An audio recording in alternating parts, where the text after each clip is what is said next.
안녕하세요 여러분, 아날로그입니다. 이렇게 목소리로 직접 인사드리는 건 처음인 것 같아요. 오늘 영상은 요 귀여운 원단을 가지고 다꾸 매트를 만들어 보려고요. 제가 이번에 책상을 새로 샀는데 이게 너무 하얘가지고 조금만 닿아도 까매지는 거예요. 예를 들어 다이어리 이 부분이 닿으면 까매지고, 요 펜코 패드도 요 뒤에가 이렇게 되어 있어가지고 얘가 얼룩이 지더라고요. 그걸 방지하기 위해 다꾸 매트를 만들어 주려고 합니다. 원단은 이런 퀼팅 원단을 구매를 했고요. 색깔이 너무너무 예뻐요. 진짜 보자마자 사랑에 빠질 정도로 진짜 너무 예쁘고 책상 분위기에도 잘 맞는 것 같아서 구매를 했고요. 그리고 참고로 예전에 구매했던 데스크 매트도 그대로 있는데 제가 엄청 큰 책상을 썼어서 이 책상에는 이게 너무 크더라고요. 그래서 쓰지 못하고 이렇게 봉인해 두었습니다. 나중에 쓸 때가 있겠죠? 그러면 한번 만들기 시작해 보겠습니다. 겉에 바이어스를 테두리를 쳐줘야 되잖아요. 그래서 그 테두리는 그때 샀던 패브릭 패키지가 있거든요. 여러분은 무슨 색이 제일 마음에 드시나요? 제 픽은 이걸로 하겠습니다. 사이즈는 47 곱하기 34 정도로 해줄게요.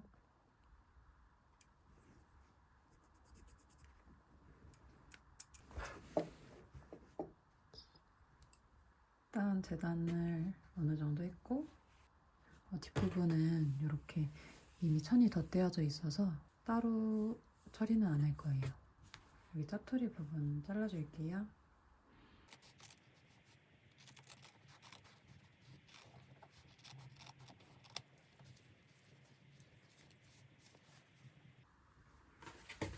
재단 끝.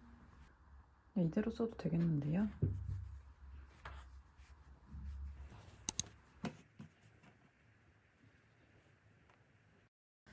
저도 유튜브로 바이어스 만드는 법을 검색해서 만들었어요.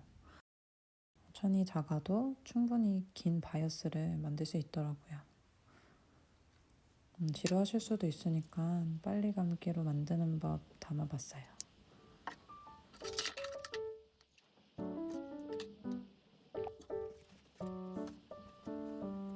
이렇게 종이 접기 하듯이 접어주고, 그리고 바느질 해준 뒤에 쭉쭉 펴서 예쁘게 접어줍니다.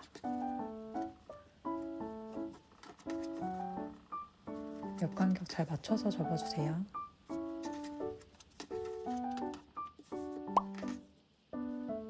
4cm 간격으로 표시해줬고요.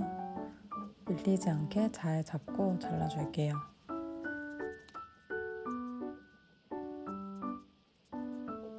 가위 쓸 땐 항상 손 조심.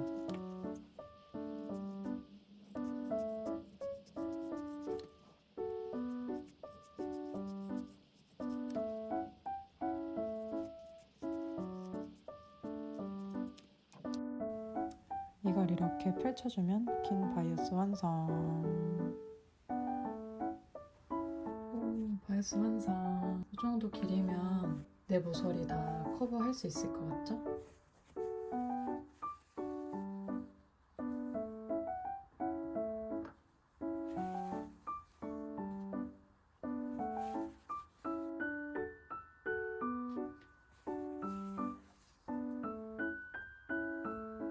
딱 맞아. 이제 드디어 마지막 단계입니다. 바이어스를 예쁘게 접어서 테두리를 감싸줄게요. 바이어스 치기 전에 모서리를 둥글려줬어요. 바이어스는 4등분으로 다림질해서 준비를 해뒀는데, 이러면 바이어스 칠 때 더 쉽게 모양 잡을 수 있답니다.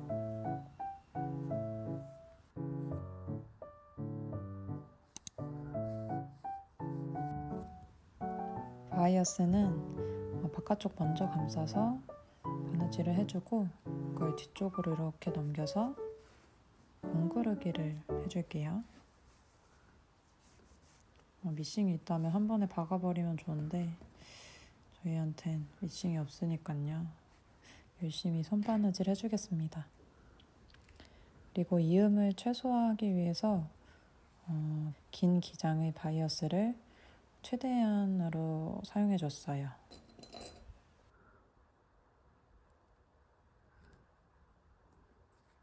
집게로 밀리지 않게 쭉 고정을 해줬습니다.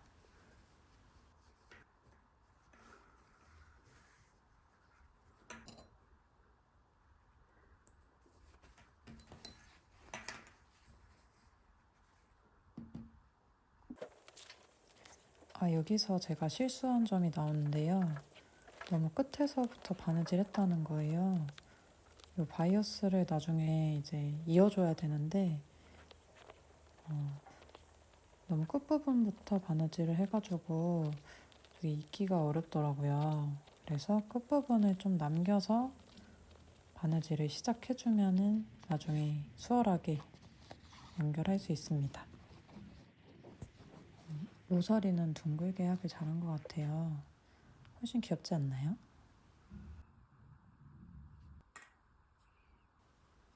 나중엔 바이어스를 다 이어놓고 바느질을 했답니다. 그러면 실수할 일이 없겠죠?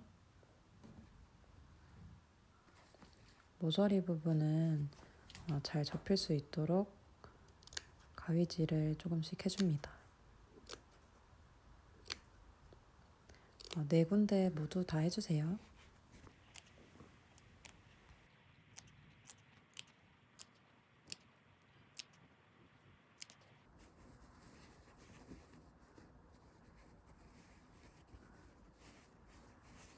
천을 이렇게 뒤로 뒤집어주고 뒷부분도 공그르기를 쉽게 할 수 있도록 잘 접어주세요.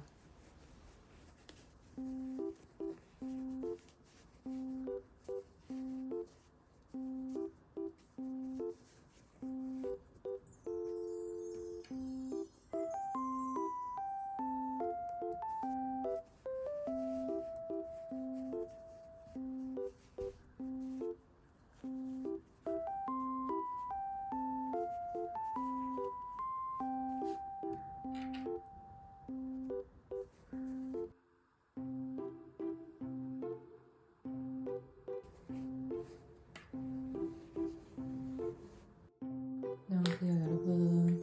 지금 거의 이제 마지막 단계예요. 요 바이어스를 접어가지고 이 끝부분을 공그르기를 해줬답니다.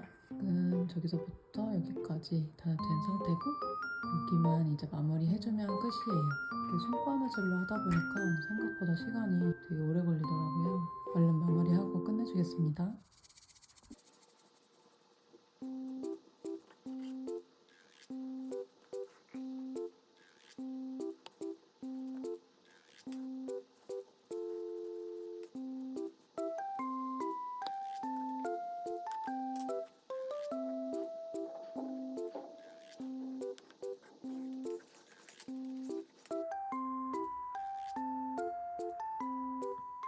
오른쪽에 귀여운 라벨도 달아줬어요.